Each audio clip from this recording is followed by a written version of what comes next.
नमस्कार, आप देख रहे हैं खबरों का सबसे विश्वसनीय और धमाकेदार बुलेटिन न्यूज ब्लास्ट और आपके साथ में विजेंद्र सोलंकी। शुरुआत करते हैं मौसम के साथ, क्योंकि मौसम विभाग का अगले 2 घंटे के लिए तात्कालिक पूर्वानुमान सामने आया है। भरतपुर, धौलपुर, अलवर, दौसा, जयपुर शहर, झुंझुनू, चूरू, सीकर, नागौर, करौली, सवाई माधोपुर, बीकानेर, डूंगरपुर, बांसवाड़ा, प्रतापगढ़ और झालावाड़ जिले में अलर्ट जारी किया गया है। मौसम विभाग ने हल्की से मध्यम बारिश का अलर्ट जारी किया, यानी कि लौटकर फिर आए मानसून के लिए कहा जा सकता है। हालांकि ये कितने दिन का रहने वाला है, इसके पीछे की वजह क्या है?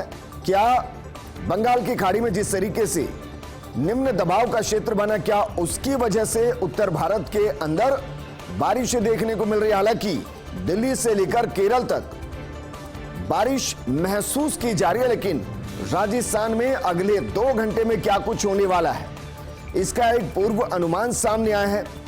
जिन जिन जिलों के अंदर बारिश हो सकती है, हल्की से मध्यम बारिश हो सकती है, वो जिले हैं भरतपुर, धौलपुर, अलवर, दौसा, जयपुर शहर यानी कि ढूंढाड़ के अंदर, झुंझुनू, चूरू, सीकर यानी कि शेखावटी के अंदर, नागौर, करौली, सवाई माधोपुर, बीकानेर, डूंगरपुर, बांसवाड़ा, प्रतापगढ़, झालावाड़ यानी कि उदयपुर संभाग के अंदर एक तरीके से कह सकते हैं कि आदिवासी अंचल के अंदर ये वो जिले हैं जहां बारिश की संभावना है और मौसम विभाग ने हल्की से मध्यम बारिश का अलर्ट जारी किया। यानी कि अब ये भी कह सकते हैं कि सर्दी की शुरुआत धीरे धीरे अब हो रही है, क्योंकि जैसे बारिश होगी उसके बाद 2 से 3 डिग्री तापमान में गिरावट भी दर्ज की जाएगी।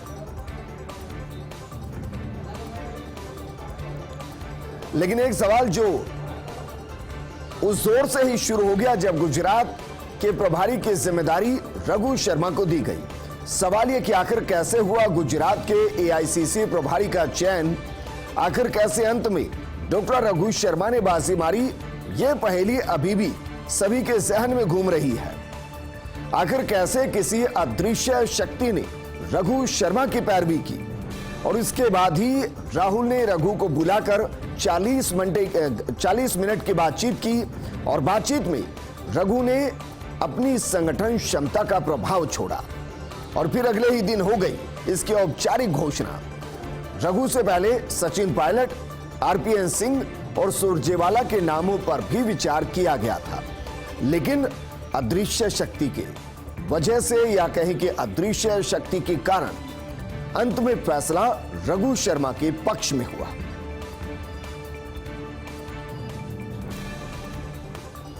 राजस्थान में अब बीजेपी सरकार के खिलाफ बड़े आंदोलन की तैयारी में जुट गई है, यानी कि राजस्थान में बीजेपी कांग्रेस सरकार को घेरने की रणनीति पर काम कर रही है। प्रदेश की कानून व्यवस्था, महिला अपराध और अत्याचार, युवाओं को रोजगार, संविदा कर्मियों के स्थायीकरण, किसानों से जुड़े मुद्दों को लेकर बीजेपी प्रदेश व्यापी आंदोलन करेगी और इसकी रणनीति तैयार हो रही है। आज बीजेपी प्रदेश कार्यालय पर आंदोलन की रणनीति तैयार की गई। कल से व्यापक स्तर पर आंदोलन की तैयारियों में बीजेपी जुट जाएगी। 28 अक्टूबर से बीजेपी प्रदेश भर में आंदोलन का आगाज करेगी। उपखंड मुख्यालयों से बीजेपी आंदोलन की शुरुआत करने वाली है। 15 दिसंबर को प्रदेश व्यापी आंदोलन बीजेपी करती नजर आएगी, यानी कि जिस जोर में सरकार अपने 3 साल का जश्न मना रही होगी, उस जोर में बीजेपी प्रदेश व्यापी सरकार के खिलाफ आंदोलन कर रही होगी। प्रदर्शन में 2 लाख बीजेपी कार्यकर्ताओं की भीड़ जुटाने का लक्ष्य रखा गया है। प्रदेश बीजेपी के तमाम वरिष्ठ नेता समेत प्रदेश भर से कार्यकर्ता आएंगे। यहां तक कहा जा रहा है कि केंद्र से भी किसी राष्ट्रीय नेता को आंदोलन में बुलाया जा सकता है। उससे पहले 25 से 30 नवंबर तक चलेंगे जिला स्तर पर आंदोलन। जिला स्तर पर जो आंदोलन होने वाले हैं उसके लिए भी बाकायदा एक टारगेट दिया गया है। जिला स्तर पर 10,000 की संख्या जुटाने का लक्ष्य रखा गया है। जिला मुख्यालयों पर प्रदर्शन कर कलेक्टर्स को ज्ञापन देगी बीजेपी के नेता और इस तरीके से यह कहा जा सकता है कि अगले 2 महीने अब सरकार के खिलाफ बीजेपी सड़कों पर हल्ला बोलती नजर आएगी, क्योंकि 15 दिसंबर तक के ये प्रोग्राम तय किए गए हैं। जिला स्तर पर प्रोग्राम होंगे, प्रदेश व्यापी प्रोग्राम होंगे, टारगेट बाकायदा दिए गए हैं और यह भी माना जा रहा है कि 15 दिसंबर को जो एक बड़ा प्रोग्राम किया जाएगा उसमें केंद्र से भी किसी बड़े नेता को आमंत्रित किया जा सकता है। महिला अपराध, बेरोजगारी, संविदा कर्मियों के स्थायीकरण और इसके अलावा वो मुद्दे जिनको लेकर लगातार बीजेपी राजस्थान की कांग्रेस सरकार को घेर रही है। और इसमें एक बड़ा मुद्दा किसानों का मुद्दा भी है, किसानों की ऋण माफी का मुद्दा भी है। इसको लेकर भी बीजेपी कांग्रेस की सरकार को घेरती नजर आएगी। और अब बात करते हैं मेघालय राज्यपाल सत्यपाल मलिक के झुंझुनू दौरे की। राज्यपाल मलिक ने जाट फाउंडेशन के कार्यक्रम में हिस्सा लिया। तीसरे जाट गौरव सम्मान समारोह में प्रतिभाओं को सम्मानित किया गया। सर्किट हाउस पहुंचने पर मलिक को गार्ड ऑफ ऑनर दिया गया। राज्यपाल मलिक ने शहीद पार्क में वीर सैनिकों को श्रद्धांजलि दी। शहीद भगत सिंह पार्क में श्रद्धांजलि के बाद राज्यपाल मलिक बोले और कहा कि झुंझुनू सैनिकों का जिला है। सबसे ज्यादा सैनिक शेखावटी से निकलते हैं, झुंझुनू से निकलते हैं। देश में झुंझुनू का गौरवशाली इतिहास रहा है। रेल सेवा से शेखावटी को देश के पूर्वोत्तर हिस्सों से जोड़ने की मांग पर आश्वासन भी दिया। वहीं सेना भर्ती पर लगी रोक पर उच्च अधिकारियों से मिलकर चर्चा करने की बात भी सत्यपाल मलिक ने कही है।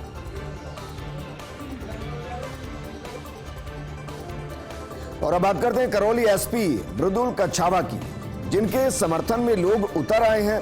सोशल मीडिया पर करौली एसपी मृदुल के लिए बड़ी संख्या में समर्थन दिखाई दे रहा है। दरअसल एसपी मृदुल पर विधायक पीआर मीणा ने कुछ आरोप लगाए थे।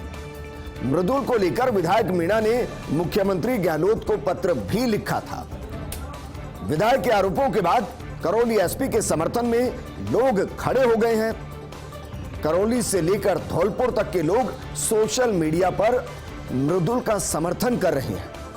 सोशल मीडिया पर अधिकतर लोग लिख रहे हैं मृदुल ने अपनी कार्यप्रणाली से धौलपुर करौली में दस्युओं का सफाया किया है। युवाओं ने एसपी मृदुल को अपना रोल मॉडल बनाया है। विधायक के आरोपों को बताया गया है राजनीति से प्रेरित, और यही वजह है कि युवा आईपीएस अधिकारी मृदुल कच्छावा प्रदेश भर में सोशल मीडिया पर न सिर्फ लोकप्रिय है बल्कि विधायक ने मृदुल के खिलाफ मोर्चा खोला, मुख्यमंत्री को पत्र लिखा तो सोशल मीडिया पर एक बड़ा समर्थन, युवाओं का समर्थन मृदुल को मिल रहा है। और अब बात करते हैं राज्य पक्षी की, जिस पर लाखों रुपए खर्च किए जा रहे हैं, लेकिन विलुप्ति की कगार पर राज्य पक्षी गोडावण पहुंच गया है, यह कहने में दो राय नहीं है। जबकि गोडावण वो पक्षी है जिसे किसानों का साथी माना जाता है और टिड्डी का दुश्मन बताया जाता है।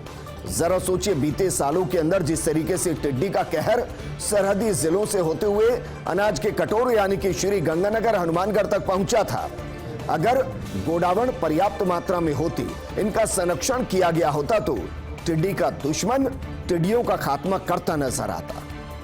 पाकिस्तान से मरु प्रदेश में आने वाले टिड्डी का सफाया गोडावण करता है, लेकिन सच्चाई यही कि प्रदेश में गोडावण की संख्या आखिरी बार 2017 में गिनी गई थी और लगभग कह सकते हैं कि नाम मात्र के आसपास है। उसके बाद विभाग भी बेखबर, आखिर कितने घटे कितने बढ़े गोडावण, कोई आंकड़ा अभी तक पब्लिक डोमेन में कम से कम नहीं आया है। सच्चाई यह भी है कि गोडावण के संरक्षण को लेकर कागजों में दावे बड़े बड़े किए जाते हैं, बड़ी बड़ी योजनाएं एग्जीक्यूट की जाती हैं, लेकिन पश्चिमी प्रदेश में खत्म होते घास के मैदान गोडावण की विलुप्ति का एक बड़ा कारण है। साथ ही सरहद पार निकलते ही यानी कि जैसे ही गोडावण राजस्थान की सीमा को पार कर पाकिस्तान की सीमा की तरफ एंट्री करता है, क्योंकि पक्षियों के लिए कोई सरहद नहीं होती, लेकिन यहां गोडावण के लिए जैसे ही वो पाकिस्तान की सीमा में जाता है बड़े स्तर पर उसका शिकार किया जाता है। इसको रोकने की जरूरत है। रेगिस्तानी इलाकों में कुत्ते, लोमड़ी या तो गोडावण के अंडों को ही खा जाते हैं या फिर अंडों से बच्चे निकलने के बाद बच्चों का शिकार किया जाता है और लाखों रुपए सालाना खर्च होते हैं गोडावण के संरक्षण पर, लेकिन ना अंडों की देखरेख हो पाती है, ना बच्चों की देखरेख हो पाती है, उनको संरक्षण मिल पाता है। जरा सोचिए, ये हम बात करें राज्य पक्षी की, हालांकि WLI देहरादून और राज्य वन महकमा लगातार कोशिश कर रहा है। गोडावण की आबादी बढ़ाने और संरक्षण के हर संभव प्रयास हो रहे हैं। जैसलमेर में बने हैचिंग सेंटर में भी अब परिणाम सामने आने लगे हैं। वर्तमान की बात की जाए तो सिर्फ 128 गोडावण की संख्या बताई जा रही है, यानी कि सोचिए जरा, 128 गोडावण पर भी नजर नहीं रखी जा रही। उनको पाकिस्तान की सीमा में घुसने से नहीं रोका जा रहा, ये जानते हुए कि वहां अगर वो जाएगा तो उसका शिकार हो जाएगा। कुत्तों से, लोमड़ी से उनके अंडों को नहीं बचा पा रहा महकमा, उनके अंडों से निकलने वाले बच्चों को नहीं बचा पा रहा महकमा, जबकि लाखों रुपए हर साल गोडावण के संरक्षण पर खर्च होते हैं। वो गोडावण जो किसानों का दोस्त है, वो गोडावण जो टिड्डियों का दुश्मन है। लेकिन लगता है कि सिस्टम ही गोडावण का दुश्मन, जो ना संरक्षण कर पा रहा, ना आबादी बढ़ा पा रहा। हालांकि कुछ जगह से अच्छे संकेत जरूर मिले और उम्मीद की जा सकती है कि आने वाले वक्त में जब भी गोडावण की गणना होगी, ये आंकड़ा ज्यादा मिले, 128 से कम ना मिले।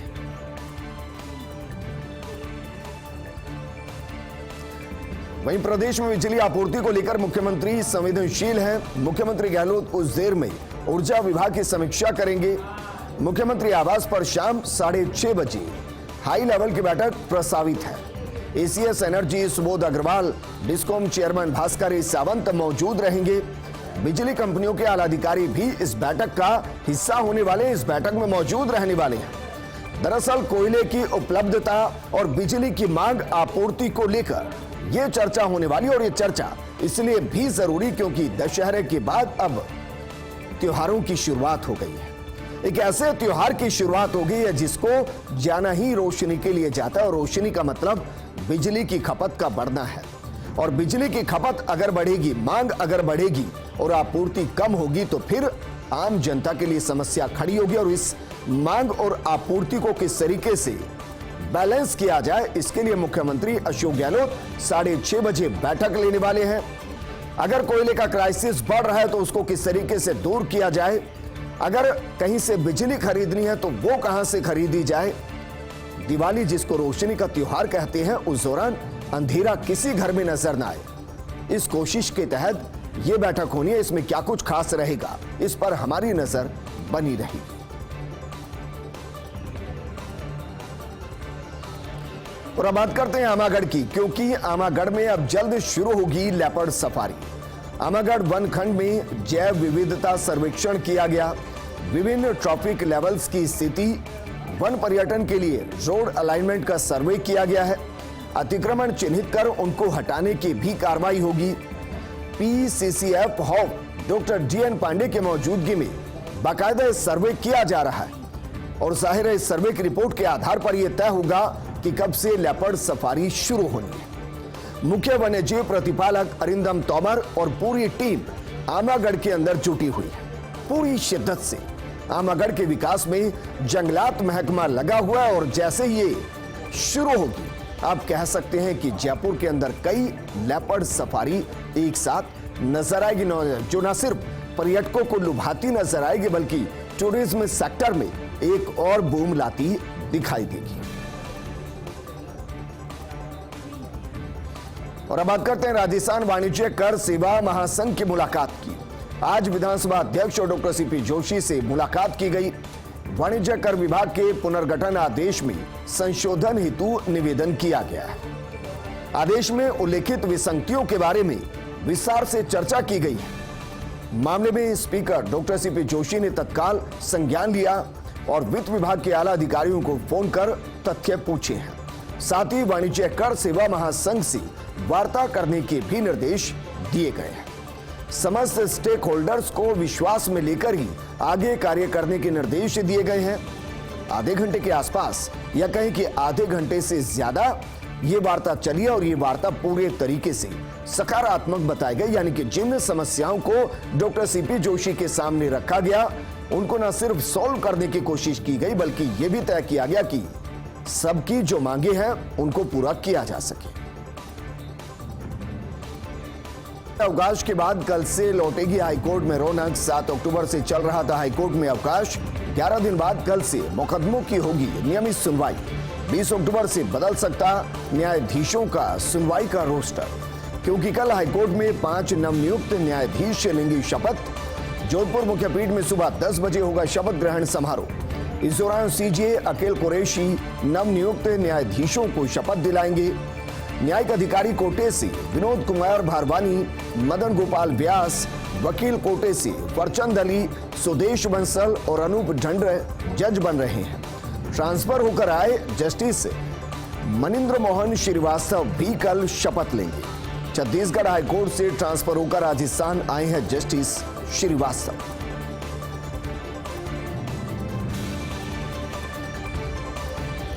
कांग्रेस कार्य समिति की बैठक पर नटवर सिंह का बयान आया। उन्होंने कहा कि सिर्फ औपचारिकता थी। कांग्रेस कार्य समिति की बैठक 21 साल से पार्टी के बॉस बनी हुई हैं सोनिया गांधी। बैठक से पहले शोर मचाने वाली बैठक के दौरान चुप रहे। जमीन पर जिस तरह प्रदर्शन कर रही है कांग्रेस, उसको देखते हुए 5 में से 1 राज्य में भी जीतना मुश्किल है। अगले साल होने हैं 5 राज्यों में विधानसभा चुनाव। कांग्रेस के कद्दावर नेता रहे नटवर सिंह रह चुके पूर्व विदेश मंत्री भी। और अब बात करते हैं इकोनॉमिक टाइम्स में हरदीप सिंह पुरी के लेख की। स्वच्छता और प्रशासनिक सुधार से बनी मोदी की विरासत। 20 साल में सत्ता में रहते हुए गुजरात में जलाशयों का पुनर्द्वार। प्रधानमंत्री बनने के बाद दिलाई लोगों को खुले में शौच से मुक्ति। जल वितरण प्रणाली दुरुस्त करने पर प्रधानमंत्री का फोकस है। राजनीतिक नेतृत्व की परिभाषा बदल रहे हैं प्रधानमंत्री मोदी। वहीं केंद्रीय आवास एवं शहरी मामलात मंत्री हैं हरदीप सिंह पुरी। पेट्रोलियम एवं प्राकृतिक गैस मंत्रालय भी पुरी के पास ही है।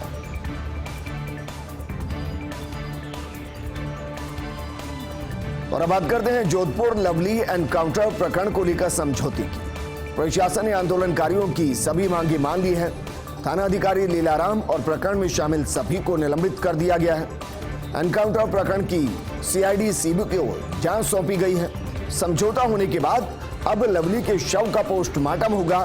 13 अक्टूबर को लवली का एनकाउंटर हुआ था। एनकाउंटर के बाद से ही गतिरोध चल रहा था। वाल्मीकि समाज और पुलिस प्रशासन के बीच गतिरोध चल रहा था।